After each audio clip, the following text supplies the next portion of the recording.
Lord Blackwood in the Land of the Unclean.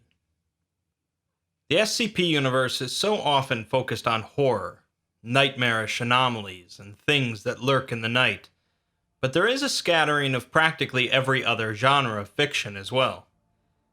Today, rather than looking at an anomaly through the lens of horror, we'll be looking at it through one of adventure. This video will be different than normal, as I'll be simply reading a tale verbatim, but I first want to give a short summary on the titular star of the tale, Lord Blackwood. Lord Blackwood is currently contained by the Foundation as SCP-1867. He's contained because he's an intelligent sea slug capable of telepathic communication, who insists that he is a British explorer and naturalist by the full name of Lord Theodore Thomas Blackwood. Blackwood is friendly and cooperative, and displays remarkable knowledge relating to geography, zoology, botany, archaeology, anthropology, linguistics, obscure mythology, mysticism, and cryptozoology. He has discussed at length his previous exploits, including service in the Second Opium War, expeditions to remote regions of the world, and encounters with various rare creatures and peoples. He does not, however, seem to realize any events or information dating after 1910, possibly through willful ignorance. A collection of items was recovered from an underground vault beneath a cottage owned by a woman who claimed she was keeping it for Lord Blackwood. The vault included thousands of objects, many of them completely unknown to the Foundation, including plants, animals, fossils, artifacts, handwritten journals, strange firearms, globes of various planets, a heavily modified carriage, and something that managed to kill 4 agents upon activation before being destroyed. In an interview with Blackwood, when asked about the veracity of his claims, he says that he would never fake his work, as it's against the heart of being a naturalist, remarking that the Foundation seems to be missing the explorer's spirit. When the interviewer asks if he knows that he's a sea slug, Blackwood acts astonished, saying that if he can't bother to be sensible, then he has no reason to speak with him. The tale we'll be looking at seems to come from one of Blackwood's journals, and details his expedition into the Land of the Unclean, which is the alternate dimension from SCP-093. Go ahead and pretend this is all being read with an English accent. December 25th, 1875. As far and as wide as I have traveled in my years, there is nothing in the world quite like Christmas time in London. The crisp winter air echoes with the song of carolers, and everywhere one looks, the eyes of his fellow men are filled with an air of peace and charity. I gave the help the day off after our early meal, and have spent the evening in quiet reflection and planning. For this Christmas, the germ of a grand and glorious new expedition has presented itself to me. 2 nights ago, I attended a Christmas party at the Gentlemen's Club. The food was fine, and the drinks flowed freely, and I remained in conversation with several of my fellow naturalists till well into the morning.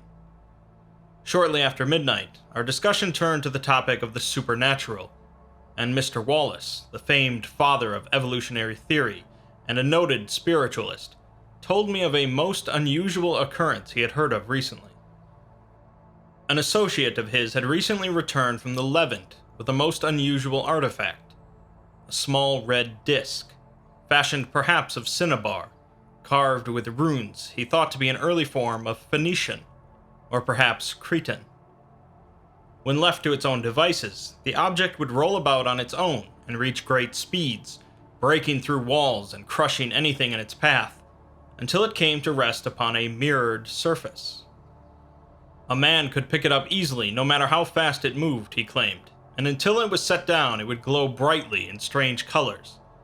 We found this account most curious, but what Mr. Wallace told us next proved even more interesting. 2 months ago, he said, his associate's maid had been cleaning in the room where the disc laid pressed against one of his dressing mirrors. Ignorant of the object's nature, the maid lifted it up to dust underneath it and set it back upon the mirror. Whereupon the maid had said, the mirror's surface rippled, and a man in strange clothes fell through, as if he had been leaning upon a wall that gave way. The man panicked and began flailing about and shouting nonsensically, and tried to flee before the maid locked him in the room and summoned the police, who took the man away as he shouted and tried to run back in the direction of the room he had apparated in. Mr. Wallace's associate had thought him at first a common thief, but there was absolutely no way the man could have entered the estate without arousing suspicion, and the maid's account was most clear. He had come through the mirror. I have long wondered if there were other worlds in creation, where man, or beings like man, have existed and thrived. But owing to the great vastness of space, I have long assumed that none of them would be within our reach for some time. If Mr. Wallace's account was true, there might be a way to travel to one of those worlds right here in London. I entreated with Mr. Wallace for some time to divulge the name of his confederate. He refused, out of respect for his friend's privacy, but told me that the strange intruder, who claimed the name Ezekiah Belson, had been declared mad by the court and sentenced to Bedlam, and that I might find him there if I wished to. After New Year's, I intend to call upon this madman. January 3rd, 1876.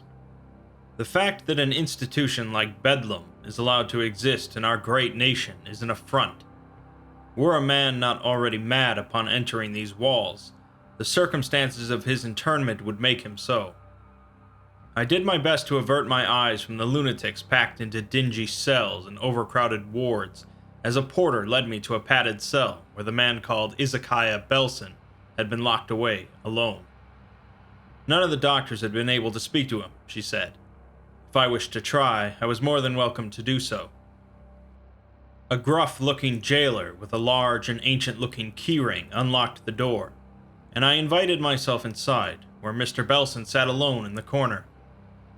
I introduced myself and said I had come to learn what I could of who he was and where he came from.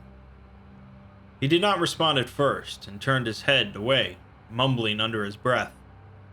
I listened carefully and found that the tongue he spoke almost resembled the English language, but it was far from any tongue that has ever been spoken in the Queen's court, twisted and altered as if by centuries of deviation, not dissimilar from how the many and various Romance languages evolved amidst the collapse of the Roman Empire. I stood and listened attentively as he repeated a series of sentences 3 times that I present below. Hey who are between space, pressed is your vos. Ye are watchin' in eye year vissel, here and there. Away wit me sin vader, in shed for me yeer sanger weapon, and I'll but do the word of the vaders below ye. Spite. The man's accent was strange, and it was partway through his 3rd recitation when it occurred to me that he was attempting to pray. I knew the prayer well, and when he finished his 3rd recitation, I repeated it back to him in the Queen's English. He fell silent as he heard my rendition. His first reaction was more vitriolic than I expected. I believe he accused me of having the speech of the old elders, and accused me of being a sinner or a witch. I assured him as best I could that I was neither. I am a naturalist. He seemed to calm himself somewhat when he heard that word. In any event, he no longer feared me, and over the course of an hour or 2 we worked out a pidgin of English and his dialect in which we could converse. In time, I came to the conclusion that he hails from a world which is surprisingly like and yet completely alien to our own. Mr. Belson claimed to have come from a place called the city where Elijah fell. He describes it as a metropolis that would put London to shame. Tens of millions of souls call it home, living in towers thousands of feet high, commuting on great trains and horseless carriages that moved hundreds of miles per hour through the packed streets. Every building was wired with electricity and possessed devices for receiving of sights and sounds from the other end of the world, for delivering the contained knowledge of entire libraries, and other incredible wonders. I showed him a map of the world and asked where this city lay, and he pointed to America, on the western coast of the Floridian Peninsula. He claimed he had been at work in one of the city's great towers, momentarily leaning against a wall during a prayer break, when the wall seemed to fall away behind him, and he found himself in a strange old house with a strangely dressed woman screaming at him, confirming Mr. Wallace's account. I showed him a Bible I procured from one of the doctors and asked if he was a Christian. He recoiled at the proposition, as he had when I recited the Lord's Prayer, and informed me that, while the elders had been Christians in days gone by, all of that had changed with the Second Coming and the authoring of the Third Testament, and that to openly proclaim to be a Christian was a heresy and a most heinous crime. I gather that in the nation Mr. Belson hails from, which he claims to control the entire world, the church and the state have been brought together in a way that would make the Archbishop of Canterbury himself a proponent of disestablishmentarianism. I asked what becomes of heretics when they are caught, and he informed me that they are made pure in tears. For if heresy is allowed to spread unchecked, then the unclean shall come and bring destruction to the pure and the wicked alike. Mr. Belson refused to elaborate further when I asked him what the unclean were. He asserted that it was blasphemy to even speak of them, for to say their name might draw their attention. I assured him that nobody in London would harm him for speaking of this matter, and that, whatever an unclean might be, there were none in any corner of this world that I have explored. Belson was visibly frightened as he told me, in halting whispers, that the unclean were the devil. But unlike the devil of the heretics, who lived in the pits below, these devils walked the earth. They were giant creatures, behemoths of pure sin, all of man's unrighteous thoughts and deeds given flesh. They stalked the darkest corners of the world, and their sin tainted the earth itself, so that no crop could grow, and no man could live. And it took all the efforts of the holiest crusaders to keep them so imprisoned, lest they break free, and the world come to an end. Until such time as the doctor assured me I must leave for the night, I remained in Belson's cell and learned as much as I could of this strange world he came from. Matters of language, culture, fashion, everything a man might need to know to travel amongst its gleaming cities anonymously. I managed to cajole a young nurse at the clerk's desk into letting me review Belson's file, and I learned that the affray that led to his arrest occurred in Notting Hill, at the residence of a Mr. Weathers. Tomorrow, I shall call upon him and state my intent to purchase this disc that turns mirrors into gateways to another world, for I intend to conduct a survey of this civilization to rival Sir Burton's forbidden journey into Mecca, and if I can, find one of these diabolical monsters Mr. Belson speaks of, and make it my prey. January 9th, 1876. Mr. Weathers was quite relieved to be rid of the disc when I purchased it from him. It glowed an eerie purple as he handed it to me, and yet once in my own hand, its aura seemed to fade and become instead a greenish hue. I took it home and placed it on a mirror in my study, and immediately the glass seemed to become as water.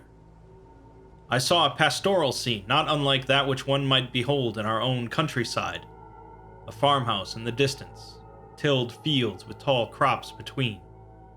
There were children running and playing among the crops, and in the distance, over the horizon, I saw in silhouette titanic structures taller than any building man on this earth has ever made. For several days I observed through the mirror. On a few occasions, the farmer and his hands came close enough that I could hear their speech. The accent not as thick as Mr. Belson's had been, but foreign enough that I strained to decipher their conversations. The clothes they wore were not unlike those a farmhand might wear in England, but Mr. Belson had warned me the fashions in the city were very different from what he had seen in London, and I would be most out of place in any of my usual clothes. A visit to the Metropolitan Police, and after a lengthy conversation with the precinct constable and the promise of a sizable donation, I was able to acquire the clothes Mr. Belson had been wearing at the time he entered our world. It was not dissimilar to morning dress, but to my eye it seemed less formal. There was no waistcoat. The jacket was shorter and cut more conservatively, with broad lapels. The cravat was thin and a solid shade of black. I had Deeds tailor it to fit me, and I stowed it away for when I reached the city. I have packed lightly, for I shall be traveling alone, and I shall have none of the native currency, for Mr. Belson had carried no billfold when he entered our world. I have my clothes and rations for a few days, and I shall enter dressed in a farmer's garb, and remain so dressed until I reach the metropolis. Gold and silver I have brought in the hopes of trading for currency, Mr. Belson having informed me that the principal form of trade is paper. And within my pack I have hidden my pistol and several of Mr. Moth's weapons. I have my compass, my sextant, my electric torch, a comprehensive atlas of the world, and my journal, and a few good luck talismans besides those. The cycle of day and night in this other world is some 8 hours behind our own. From this, I deduce that the scene I behold is somewhere along the western coast of America. I shall cross through the looking-glass under cover of night this evening, for fear of alarming the farmers of my presence, and make my way towards the city, where hopefully I can discover a library or an institute of learning, and document the history and culture of this world, and where the so-called unfertile zones are located, so that I might observe these unclean for myself. January 10th, 1876. What a world this is indeed. This is indeed one of the more temperate parts of the world, for though it was past midnight local time when I entered this world, the air was perfectly warm. Based on my reading of the stars, I judge myself to be somewhere near the 34th parallel, in the region that must be in this world correspond to the land of California. Here in the fields it is dark, but in the southeast I behold a stunning panorama of light shining into the darkness, the aura of the great metropolis bathed in electric light so bright that it shrouds the stars themselves above it. In the distance I heard sounds like great engines. The terrain was easily passed, even in the darkness, save for a fence at the edge of the farm I had alighted into, which I was forced to climb. The sight I beheld when I reached the source of the noise was unbelievable. A great paved road lay stretched across the grassland, solid barriers at either side. It was wider than any road I have ever beheld, and stripes painted on the road indicated 16 lanes for traffic, 8 going in one direction and 8 in the other. The entire road was lit by giant lamps brighter than the gas lamps of London or New York, and one could have read a newspaper comfortably by their light. Even at this late hour, I watched in surprise and wonder, and no small amount of terror, I must admit, as motor carriages far more advanced than Mr. Bowley's steam cars hurtled along the road at speeds faster than the finest locomotive or the fastest racehorse. They must have been traveling 100 miles per hour or more, some of them small enough to carry a handful of people, others massive like train cars and looking to haul cargo by the ton. Some never touched the roadway at all, seemingly gliding on a cushion of air. I had to sit by the roadside, obscured in shadow, for some time while I took this in. Many times in my life I have encountered savage tribes that never before have seen the wonders of civilization. At this moment, I felt the savage myself, beholding wonders he has no hope of contemplating. I dared not cross the road, and as it seemed like a straightaway enough path to the city, I walked for several hours along its shoulder.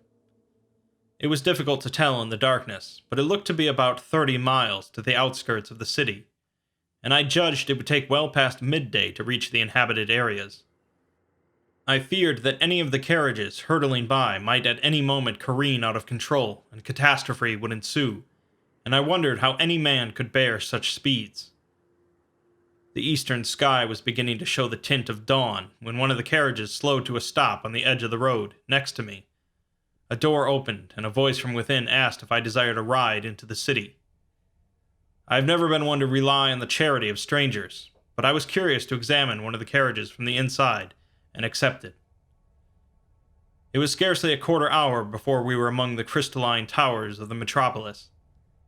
I did my best to disguise my terror as the driver, who identified himself as Ben O. Kazem, inquired of my business. I told him my name was Theodore Swarzrod. That, Mr. Belson had told me, being how my name would be presented in his language. That I was a farmhand in the nearby countryside, and that I had never before been to the city, but that I intended to research my family's history at one of the major libraries therein. We struggled to understand each other as I had yet to fully master the dialect, but his assumption that I merely had a country accent saved me any uncomfortable questions. I disembarked in the financial center of the city and offered to pay him for the ride with one of my gold slugs. He refused, saying it was far too much for a simple ride, and I offered him a silver slug instead, which he accepted, and offered me a considerable sum of paper currency in the balance, while commenting that he never imagined the country folk had such wealth at their disposal. This metropolis, which I now know to be called the City of Angelic Glory, is easily larger than any city in all the world. I imagine the entire population of England could dwell within, and find themselves wanting for neighbors. There is a great bustle everywhere I go in the city, and yet there is a desperation and fear that underlies it all. Nobody meets anyone's gaze, and every man seems constantly to fear and suspect every other. With the banknotes Mr. Okazem had given me, I breakfasted in a bustling cafe where I enjoyed a meal barely dissimilar from the full breakfast one can find at any reputable establishment in London, and I have found board in a grand hotel named the St. George. Imagine my surprise when I was told my room would be on the 78th floor. An electric lift that would make Mr. Otis green with envy whisked me to the impossible height in seconds, and I found myself staring out a window at the gargantuan city.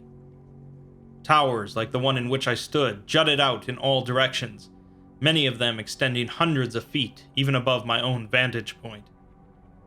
Highways not unlike the one that took me to the city crisscrossed the metropolis and formed a ring around its perimeter, and I beheld a massive network of smaller roads and railways.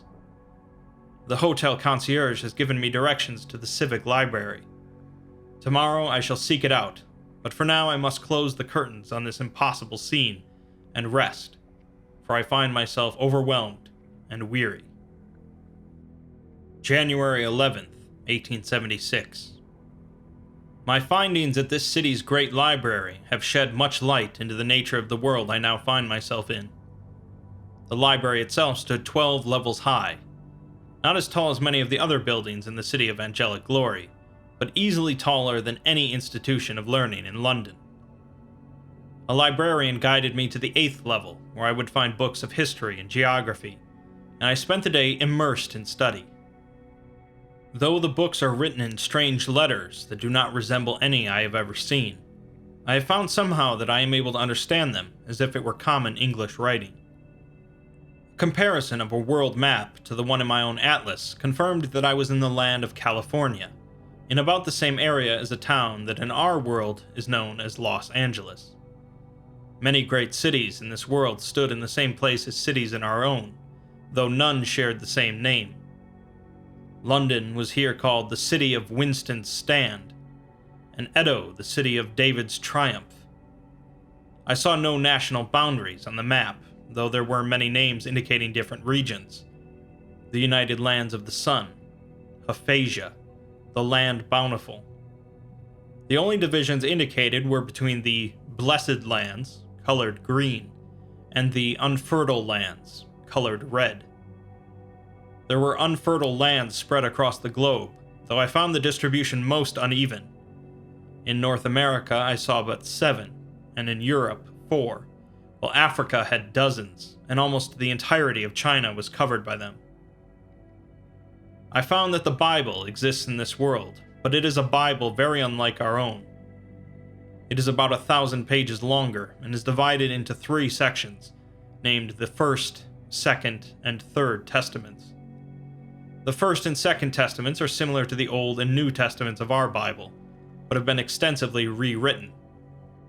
All references to God, the Lord, or the Father have been replaced with a simple reference to Him, and there is a greater emphasis on sin, uncleanliness, and purification than I recall ever learning in school.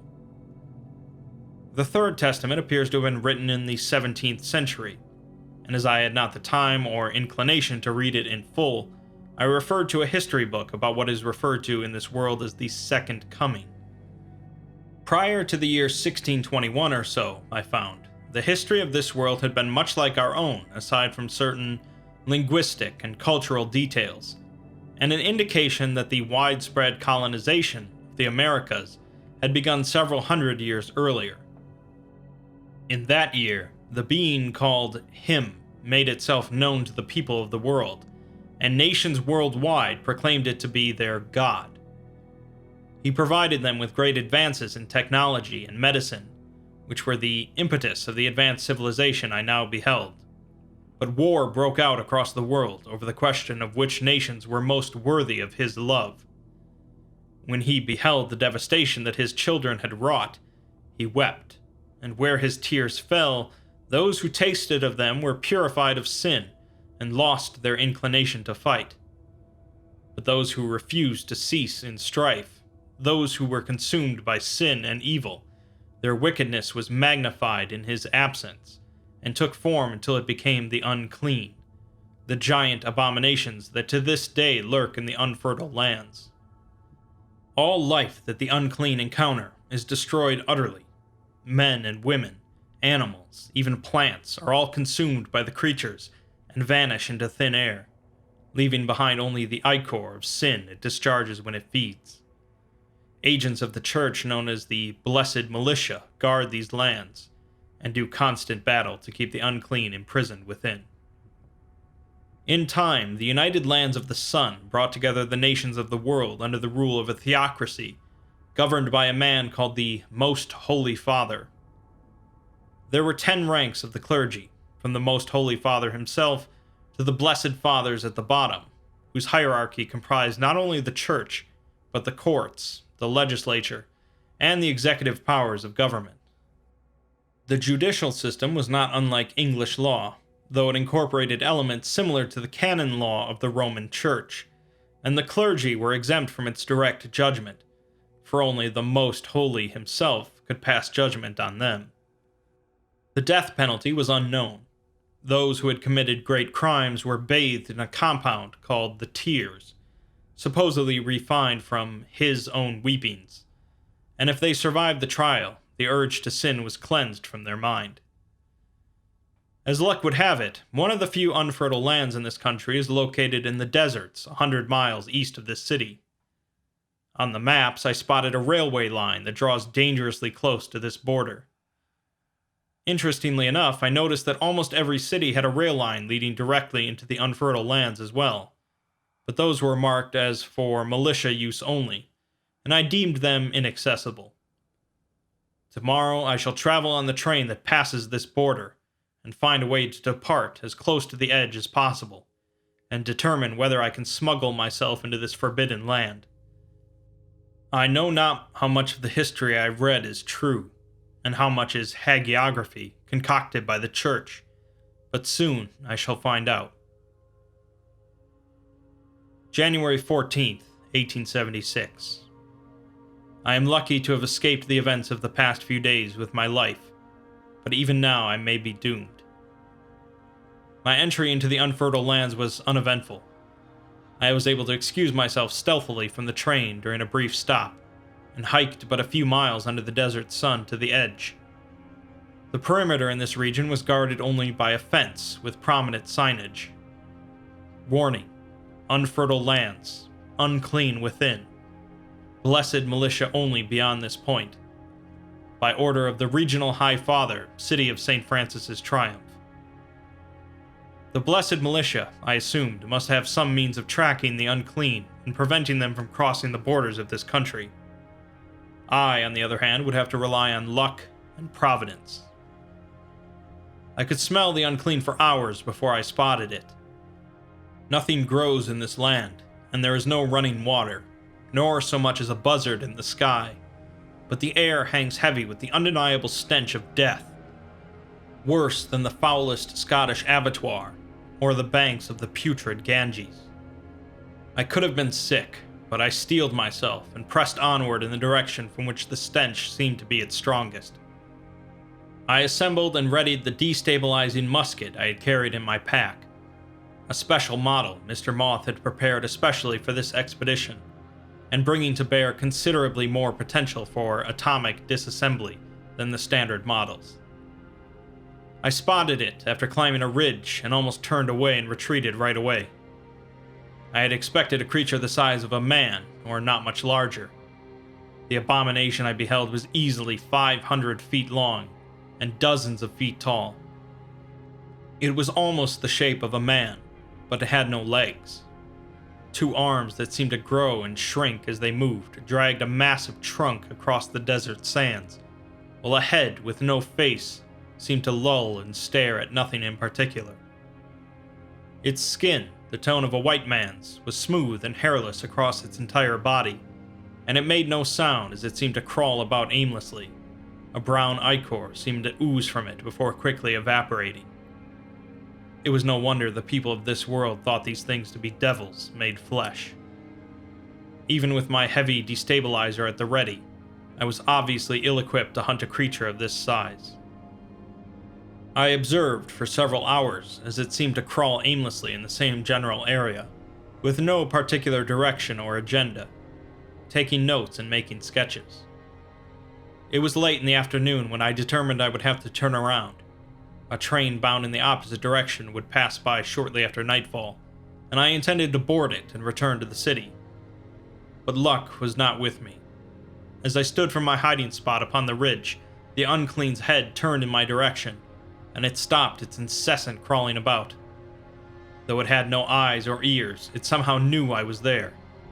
And though it had no mouth, the abomination let out a blood-curdling moan that echoed for miles. One of the creature's giant arms stretched out in my direction, and it began to drag itself my way. I had no choice but to stand and fight. I raised my musket at the creature's featureless visage, took careful aim, and fired. The Unclean was wholly unaffected as the bolt from my musket passed harmlessly through it and dissipated in the atmosphere. In seconds, it was before me, and I was sure I was about to die. The creature loomed above me, resting itself on its giant hands as the face bore down upon me. Before it could presumably devour me whole, I heard a massive report, and a giant shell struck the Unclean in the face and exploded. I was showered with foul-smelling brown ichor as the beast's face was torn open, and though the wound seemed to seal itself quickly, more and more shells struck it in the face, the trunk, the arms. It stumbled, and I ran to avoid it falling on me, as men in dark-colored uniforms, decorated with symbols like those I had found in the disc in London, pounded it with artillery. It lurched at them, and one of the soldiers was devoured whole by the creature, its clothes and weapons falling to the ground as the man vanished. Soon it could take no more as the barrage continued, and it turned around and fled back into the desert. I retreated in the direction from which I had come to find a convoy of armored motor carriages armed with heavy cannons. I attempted to run, but in seconds the soldiers surrounded me and apprehended me in the name of the blessed militia. I was told I was lucky to be alive after attempting such a foolish pursuit, and that I would be put to the question by the court of blessed voices. My situation was compounded when one of the soldiers searched my pack and found one of my good luck charms, a small gold cross that had been given to me by the Patriarch of Alexandria during my exploits there in 1855.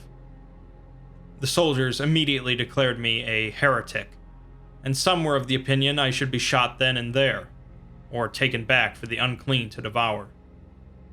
In either event, I was bound with steel cuffs and escorted to a prison cell where I now await trial. They do not know I still have this journal, though if I am convicted of heresy and put to the tears, it may not long matter. January 16th, 1876.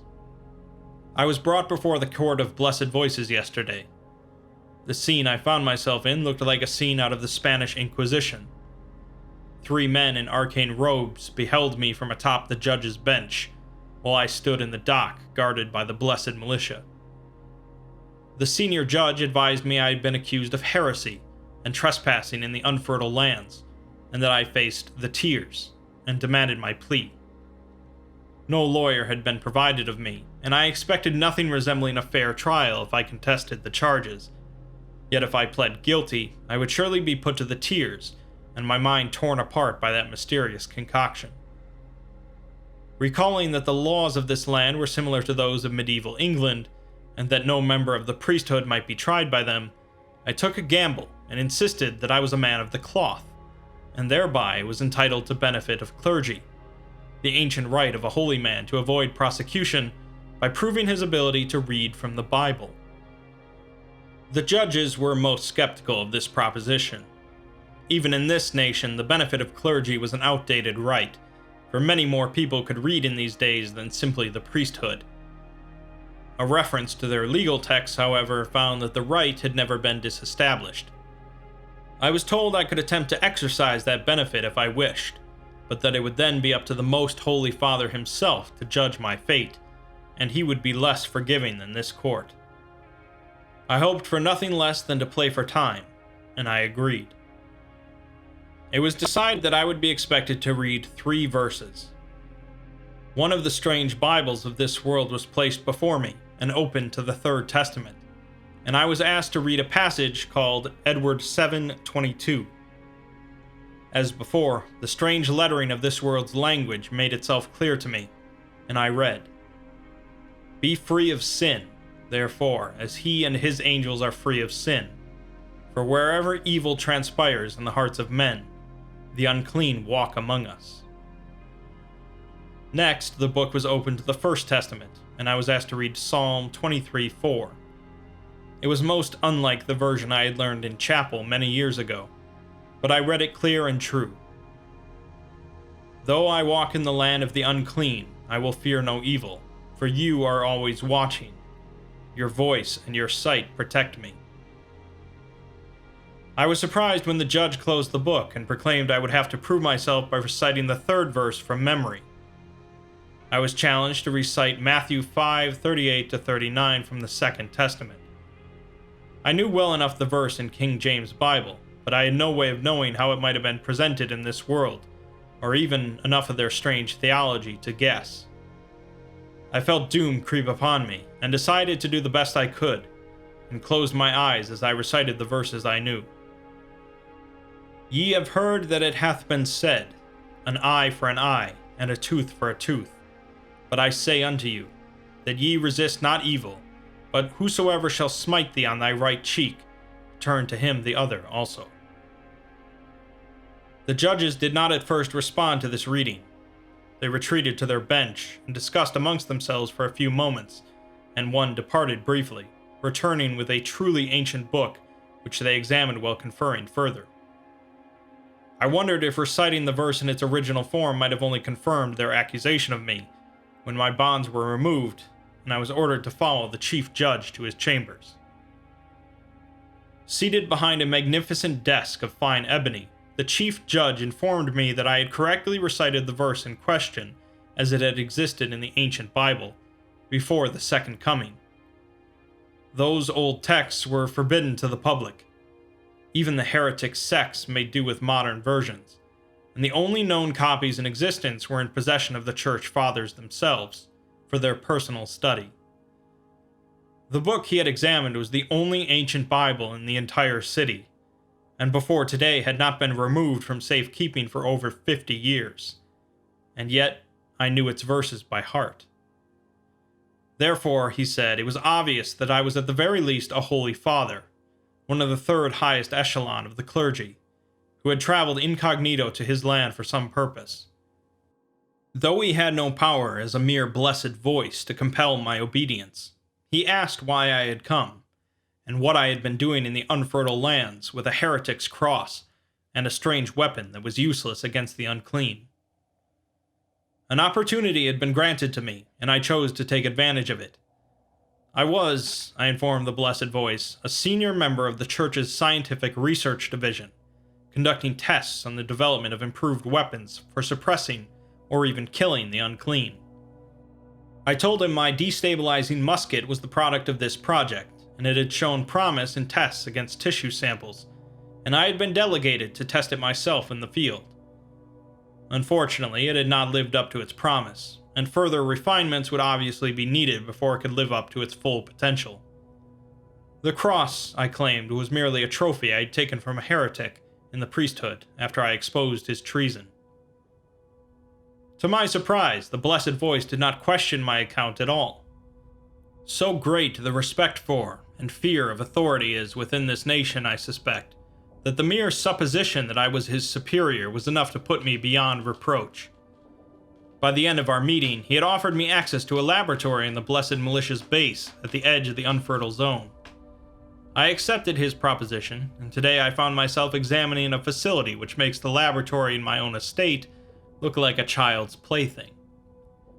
It is fully appointed with every instrument a man of science could want for, and several that I do not yet even understand the purpose of. There are full stocks of chemicals, as well as tissue samples acquired from the unclean, samples of their ichorous discharge, and a variety of medical nutrients and fluids, including the mind-altering substance called the Lord's Tears. I have been given private quarters within the base, and the militiamen gave me a wide berth. I have noticed they avert their eyes as I pass them in the halls, and all conversation ceases when I enter a room. They believe I hold power over their very lives. For now, at least, I shall make no effort to disabuse them of this notion. It shall take me some time, but perhaps with this equipment and the samples provided me, I can learn enough of the nature of the unclean to genuinely construct a weapon capable of causing true damage to them. If only Deeds were here, at least I would have a capable lab assistant. February 27th, 1876. I have made a truly horrifying breakthrough in my research today. I do not even know if the most senior leaders of this world know the truth. Some of them must surely know, if a heretic from another world was able to figure it out so quickly, and they have gone to great lengths to hide it from the world in their life or religion. The beings called unclean are not devils or beings of pure sin, but gross mutations of the human form itself. The key is the tears. I know not what the true origin of that compound is, or from whence it comes, but it is more than a simple tool of mind control. When human flesh is exposed to a significant enough concentration, it changes. The bonds that hold the atoms together peel away, and it becomes mutable and elastic, folding around and absorbing all other life introduced to it. A single mutant becomes 2, and then 3, and 4, growing larger and larger, becoming less and less human in form, until it becomes unclean. I wondered how these creatures first came to be created. Did the Church Fathers make weapons of them, to unleash upon those renegade nations that refused to submit to their will? Perhaps they use them for that reason still. I had found numerous reports in the history books of cities and countrysides being attacked by unclean, suddenly loosed from their unfertile lands, whenever sentiment in that land had turned against the Church. Even now they continued to throw millions of people into the tears every year to better control them, some of them surely mutating as the result, and becoming the basis of a new abomination. No wonder there were railways leading into the unfertile zones. It was necessary to dispose of the persons so changed. I wondered how many were sacrificed intentionally to make the unclean more powerful and more menacing as weapons of terror. I wondered what might happen if news of this horror became known to the people. How many more heretics would the elders throw in the tears? How many cities would they loose the unclean upon to suppress the threat to their power? How many uprisings could they manage? How many mutants could take form before the unclean became uncontrollable and society itself was brought to its knees? I shudder to think of it. But with this horror has come revelation. The unclean are born of using the tears to allow people to absorb others into themselves. What if a compound could be produced that weakened those bonds? I think I can develop a way to produce a variant of the tears that will counter the effect the original has had on these poor souls. I owe it to the people of this world to try. March 20th, 1876. Today is a day I shall remember the rest of my life. After weeks of research, I have produced my weapon, a serum which I have with no small amount of pride named Blackwood's Tears. I have tested it on tissue samples of the unclean and watched them dissolve before my very eyes. It took several days experimenting with one of the most sophisticated repeater rifles used by the militiamen of this world, but I have developed a custom rifle that fires syringes filled with Blackwood's Tears. Upon impact, the force should activate the plunging device and inject the serum directly into its target. I have produced several hundred rounds of serum and loaded them into magazines. If my calculations prove true, it should take only a few dozen to destroy one of the abominations. Yesterday, I spoke to a colonel of the militiamen who confirmed that the trains into the unfertile zones are used to carry people who the fathers have declared incurably sinful, though he did not know the true meaning of that infamous phrase. He said a highly purified vial of tears was contained on each train, which lured the unclean to it. Thus, the incurable were disposed of, and the unclean were kept from wandering too far. I arranged for the train to be sent out this morning empty but for myself, my weapon, and the purified tears. Before I left, I gave him a copy of my findings and made him promise to read it entirely, including my opinions on what might happen if this knowledge becomes widely known, and to make sure that Blackwood's Tears were being manufactured around the world before the day when that knowledge comes out. He nodded in silent agreement as the train pulled away. Shortly before noon, the train parked itself at a dead end in the middle of the desert. I readied my weapon and waited in a blind outside the train as the stench of the unclean began to fill the air. As I watched the abomination approach, I sighted its face through the remarkably sophisticated scope on the weapon and loosed the first round.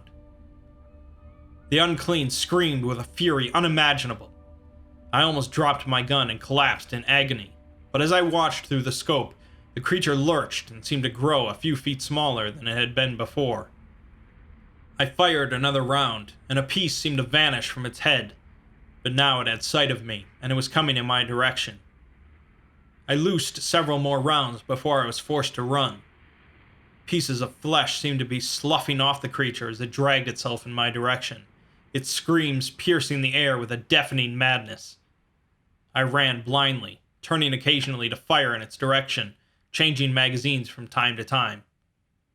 Alas, I had been paying more attention to the creature behind me than the terrain in front of me, and I found myself boxed in. I turned to fire again, and to my horror I discovered the gun had jammed. The unclean was less than half the size it had been before. It dragged itself in my direction, slowed but still unrelenting as I furiously tried to clear the jam. It screamed as it raised itself up above me. Somehow, in its wounded state, the monster seemed more human than it had before. Across every inch of the giant's skin, I seemed to behold a different face, and each furious proclamation it made seemed to echo with hundreds of voices in fear and agony.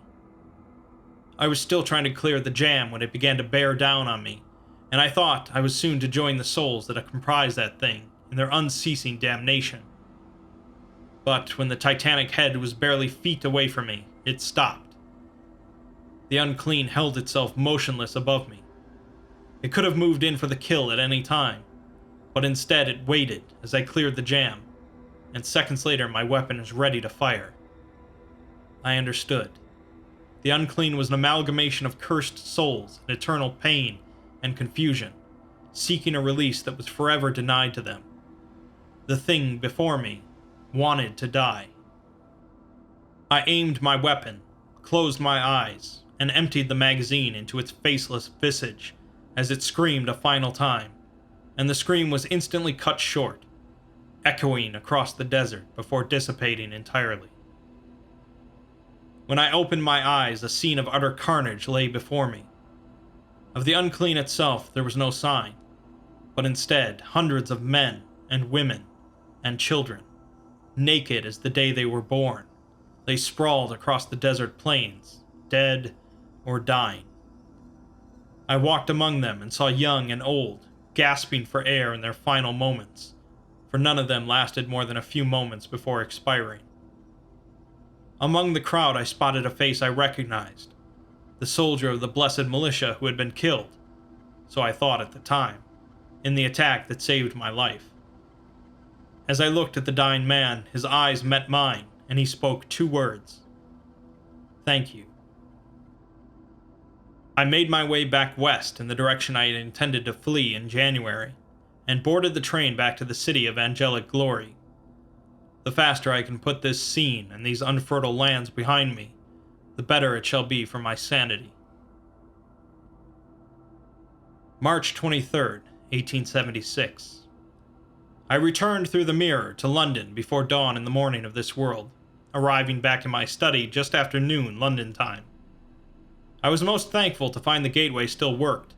I had not expected to be away as long as I have been, and feared it might have ceased functioning, or the disc removed from the mirror. I immediately removed it from the mirror myself and set it on the ground, whereupon it rolled back to the mirror and attached itself.